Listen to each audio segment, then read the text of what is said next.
হয়েছে বৌমা, কিছু কি বলবে? এভাবে সঙ্গের মতো কেন সামনে এসে দাঁড়িয়ে রয়েছে? বললে বলে ফেলো তো, আমার এত সময় নেই বসে থাকার মতো, আমার কাজ আছে, আমি এখনই চলে যাব, তোমার জন্য তো যেতেও পারি না। না মানে আম্মা, বলতে চাচ্ছিলাম যে আমার ভাই আসবে। কি কথা নেই বার্তা নেই, ঠাস করে মেহমান চলে আসবে? তোমার বাপের বাড়ির লোকদের কি নেই নাকি, কাণ্ডজ্ঞান নেই নাকি? কখন আসতে হবে তা কি জানে না? কথা নেই বার্তা নেই, বললো রাতে আর সকালেই চলে আসলো। না মা, আমার ছোট ভাই চাকরির ইন্টারভিউ দিবে, তো কালকেই তার সকালবেলা চাকরির ইন্টারভিউ, তো এখন তো ট্রেনে করে আসবে, রাতটা শুধু থাকবে, সকালবেলায় চলে যাবে, কোনো খাবারও দেওয়া লাগবে না, সকালেই চলে যাবে, রাতের বেলা আসবে, অনেক রাত করে আসবে, আবার সকাল হলে সাথে সাথেই চলে যাবে। কি বুঝাতে যাচ্ছ তোমার বাড়ির লোকদেরকে আমরা খাবার দিতে চাই না নাকি দিতেও না? এগুলো কেন বলছো তুমি? আসলে তো অবশ্যই খাবার দিব, এই বাড়িতে মেহমান আসলে তো না খেয়ে যায় না। তোমার বাড়ির লোকেদেরকে বলতে পারো না? কথা নেই বার্তা নেই, হুট করে চলে না আসতে, এগুলো কিন্তু আমার একদম পছন্দ না, আর আমার বাড়িতে এগুলো চলবেও না। গরিব ঘরের মেয়ে এনেছি,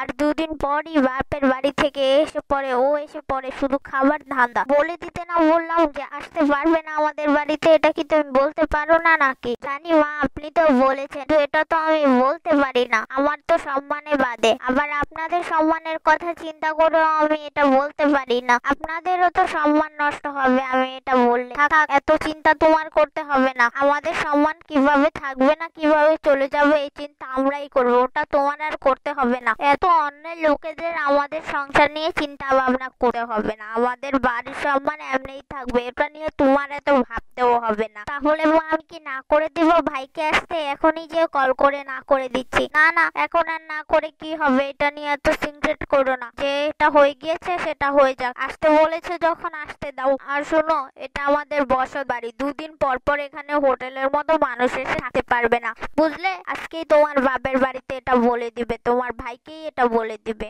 আর শোনো, আমার ছেলেকে বলবে যেন কতটুকু মাংস কিনে নিয়ে আসে। না না মা, মাংস দিয়ে কি করবেন? এখন তো কোনো মাংস লাগবে না, মেহমান আসবে, মাংস কি লাগবে না নাকি? আমাদের বাড়িতে মেহমান আসলে মাংস ছাড়া আমরা খেতে দেই না। মা, লাগবে না মাংস, আমার ভাই আসলে 4টা ডাল ভাত খেতে দিব, গরিব মানুষ তো, ডাল ভাত খেয়েই পেট ভরে যাবে। এত কথা শুনতে চাইনি, মাংস আনতে বলেছি, মাংস এনে দিতে বলবে, কোনো কথা নেই। আমাদের বাড়িতে মেহমান আসবে আর মাংস না খেয়ে চলে যাবে, এটা আমি মানতে পারবো না। আর আমাদের বাড়িতে অতিথি আসলে মাংস না খাওয়ালে আমাদের সম্মান হানি হবে। আবার দেখো, মাংস খেয়ে যেন তোমার ভাইয়ের এটা অভ্যাস না হয়ে যায়, গরিব লোক তো, পেটে আবার মাংস পড়ে না কতদিন ধরে। তাই তো আমি আপনাকে বলছিলাম, আমরা গরিব ঘরের মানুষ, মাংস ভাত আর খেতে পারবো, এর জন্য 4টা ডাল ভাত খেয়েই আমার ভাইকে বিদায় করব। হ্যাঁ হ্যাঁ, তাই দেখো, যত সব উটকো ঝামেলা এসে পড়ে আমার বাড়িতে, অন্য আর কোনো বাড়িতে যেতে পারে না, এসব নিয়ে আর পারি না। কতদিন ধরে বলছি, একটা কথাও আমার শুনে না। তাহলেও আমি না করে দেই, আপনাদের এত ঝামেলা করার দরকার নেই, আমি এখনই না করব।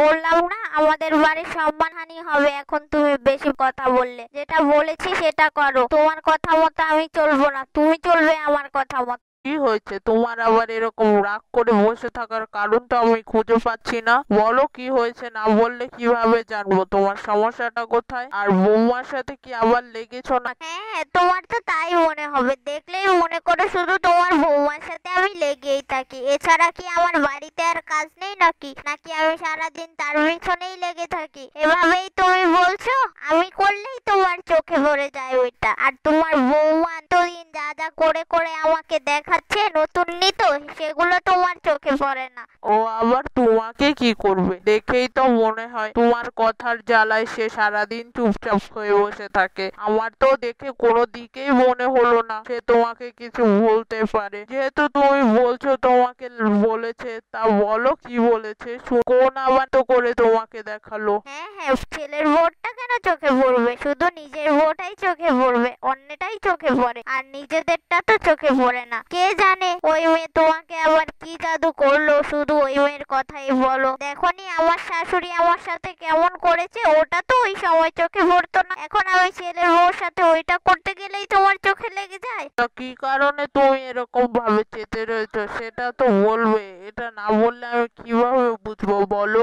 তোমাদের আমাদের ছেলের বউয়ের ঝামেলা? আমি তো আর জানি না, আমি তো আর সামনেও যাই, কিভাবে জানবো? তা তো বলতেই হবে, না বললে বাজারঘাট কিভাবে আনবে বলি? মেয়ের নাকি শ্বশুর বাড়ি থেকে লোক আসবে, তোমার ছেলের শ্বশুর বাড়ি থেকে লোক আসবে, মানে হচ্ছে তোমার ছেলের বউয়ের মা বাবা তারা আসবে। তাহলে তো এটা ভালো কথা, আত্মীয় স্বজন আসবে, বাজার ঘাট করবা, ভালো বুড়ো রান্না বাড়া করে তাদেরকে খাওয়াবা, তাতে তুমি এরকম চেতে রয়েছে কেন? তো চেতবো না তো কি করবো, দুদিন পর পরই কেন এসে পড়বে? গরিব ঘরের মেয়ে বিয়ে করিয়েছি যেন কম আসে, তাও যদি ডেলি ডেলি এসে পড়ে তাহলে কেমন হবে? রোজ রোজ তো আর এসব নাটক দেখতে ভালো লাগে না। তা তারা কয়জন আসবে বলেছে? তার নাকি ছোট ভাই আসবে, চাকরি আছে, চাকরির ইন্টারভিউ দেবে, সরকারি চাকরির নাকি ইন্টারভিউ ছেড়েছে, সেটা দিবে, এর জন্য রাতের বেলা আসবে, আবার সকালবেলা ইন্টারভিউ দিয়ে চলে যাবে। দুবেলাও তো কম নয়, দুবেলাই তো খাবার দিতে হবে ভালো ভালো। আমি না করলাম আসতে, এই জন্যই তো আমার সাথে কিরকম করলো। তুমি তো তা দেখবে না, শুধু দেখবে আমি কিছু বললে। এসব আত্মীয় স্বজন পালতে পালতেই আমরা ফকির হয়ে যাব, যা দেখছি। ছি ছি বাবা, এসব কি বলছো তুমি? আর বৌমা আমাদের বাড়ির আপন মেয়ের মতো হতে পারলে কি তার বাড়ির লোকেরা আমাদের পর হবে নাকি? এটা আবার কোন ধরনের কথা বলছো? ভালোই তো মাথা মোটা তুমি, আজকালের দিনে এরকম ভালো মানুষই দেখালে চলে না, যত ভালো মানুষই দেখাবে তত মাথায় চড়ে বসবে। আমি তো এগুলো একদমই পছন্দ করি না, যার সাথে যেমন তার সাথে তেমনই করতে হয়। তোমাকে এটা আমি কতবার বুঝিয়ে বলবো? রোজ রোজ এত অতিথি এলে যে বাড়ির কত খরচ বাড়ে সেটা কি তুমি বুঝো? সেটা তো বুঝতে চাও না। মনে করো অতিথি আসলেই ভালো, এতে যে আমার খোকাটার শরীরের উপরে কত চাপ পড়ে, কত কষ্ট করে সে কাজ করে, তুমি তো আর সেটা দেখো না। তা আমি বুঝি না বাপু, তোমাদের ব্যাপার স্যাপার তোমরাই বুঝো। কখন আসবে সেটা কি বলেছে? সেটা জানো? বললে আমাকে বলো। তা আবার কখন আসবে? বললামই তো রাতের বেলায় আসবো। এখন খোকাকে বলে আসি যে একটু মাংস কিনে আনতে,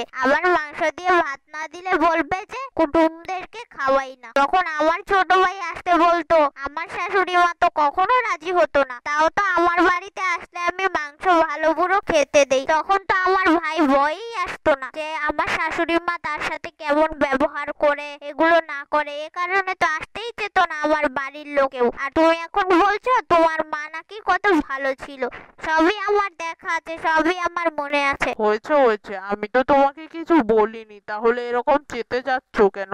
আমি কই চেতলাম, আমি যেটা সত্যি সেটাই তো বললাম, এটা নিয়েই তুমি এরকম করছো। না না, তুমি তো সব সত্যি বলো, যা ভুল আমি বলি, আমার ছেলের বউ বলে, ছেলে বলে। তুমি তো অনেক ভালোই মানুষ, তোমার মতো ভালো শাশুড়ি আর কয়জন পাবে?